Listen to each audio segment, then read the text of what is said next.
اطاعت نہیں. بس یہ ذرا نوٹ آف کاشن ہے. اگر ہم اللہ کا ایک حکم مانیں گے ایک نہیں مانیں گے، یہ جزوی اطاعت ہے، یہ اللہ کو قبول نہیں ہے. اللہ کی طرف سے تو یوں سمجھیے کہ پیکج ڈیل ہے، ٹیک اٹ اور لیو اٹ. لینا ہے تو پورا لو ورنہ دفع ہو. اللہ کو تمہاری ضرورت نہیں ہے، تمہیں اللہ کی ضرورت ہے.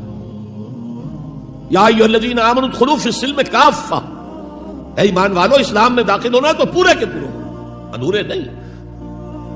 اور سورہ بقرہ کی آیت نمبر 85 کے اندر تو جو وعید آئی ہے، افتؤمنون ببعض الکتاب وتکفرون ببعض، کیا تم ہماری کتاب ہماری شریعت کے کچھ حصے کو مانتے ہو اور کچھ کو رد کرتے ہو؟ تو جو کوئی بھی تم میں سے یہ روش اختیار کریں گے ان کی کوئی صدا اس کے سوا نہیں ہے. کان کھول کر سنیے، ان کی کوئی صدا اس کے سوا نہیں ہے کہ دنیا میں ذلیل و خوار کر دیے جائیں اور قیامت کے دن یردون الی اشد العذاب، شدید ترین عذاب میں جھونک دیے جائیں. وما اللہ بغافل عما تعملون، اللہ غافل نہیں ہے، بے خبر نہیں ہے، لا علم نہیں ہے اسے کہ جو تم کر رہے ہو. تم اپنی داڑھیوں کے طول سے اللہ کو دھوکہ نہیں دے سکتے. تم اپنے پاجاموں کو ٹخنوں سے اوپر رکھے اللہ کو دھوکہ نہیں دے سکتے کہ تم بہت متبع رسول ہو.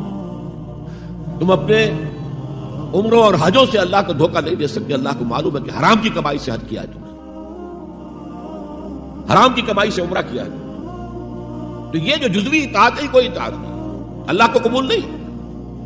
آدمی سوچتا ہے کہ چلیے میں نے یہ کام اچھے کیے یہ برے کیے، مجھے اچھے کاموں کا کچھ کریڈٹ بھی تو ملنا چاہیے نا. لیکن نہیں، اللہ کہتا ہے جزوی اطاعت منہ پر دے ماری جائے. اور جو دنیا کی سزا ہے وہ تو ہم اپنی آنکھوں سے دیکھ رہے ہیں. 130 140 یا 150 کروڑ مسلمان دنیا میں ہیں، ذرا اندازہ کیجیے. لیکن ہماری رائے کی کوئی اہمیت ہے؟ بین الاقوامی معاملات میں کوئی ہم سے مشورہ لیتا ہے کہ آپ کا کیا خیال ہے؟ کس نمی پرست کے بھیا کیستی. ایسے بھی ملک تھے، کہنا چاہیے اب تو ان کا ہاتھ بدلا ہے. دولت کے انبار تھے ان کے پاس، لیکن ان کا مذاق اڑتا تھا مغربی ممالک. وہ چاہے سعودی بادشاہ ہوں اور چاہے وہ UAE کے امیر ہوں، مذاق ہی اڑتا تھا. کوئی حیثیت نہیں. حالانکہ کتنا بڑا رقبہ ہے انڈونیشیا کے آخری جزیروں سے لے کر موریتانیہ تک، سالڈ اسلامی آبادی، مسلمان آبادی. آپ کہیں گے کہ یہ بھارت جو ہے اس میں تو اکثریت تو نہیں ہے، لیکن 15 کروڑ یا 18 کروڑ تو آدمی یہاں موجود ہیں. لیکن کوئی عزت، کوئی حیثیت دنیاوی بین الاقوامی سطح. بہرحال یہاں بھی ہیں لوگ، کھاتے پیتے لوگ ہیں، ان کی اپنی کچھ عزت ہے اپنے معاشرے کے اندر. لیکن بحیثیت امت، بحیثیت قوم کیا حیثیت ہماری؟ وَإِلَّا خِزْيٌ فِي الْحَيَاةِ الدُّنْيَا، وہ تو ہماری نگاہوں کے سامنے موجود ہے.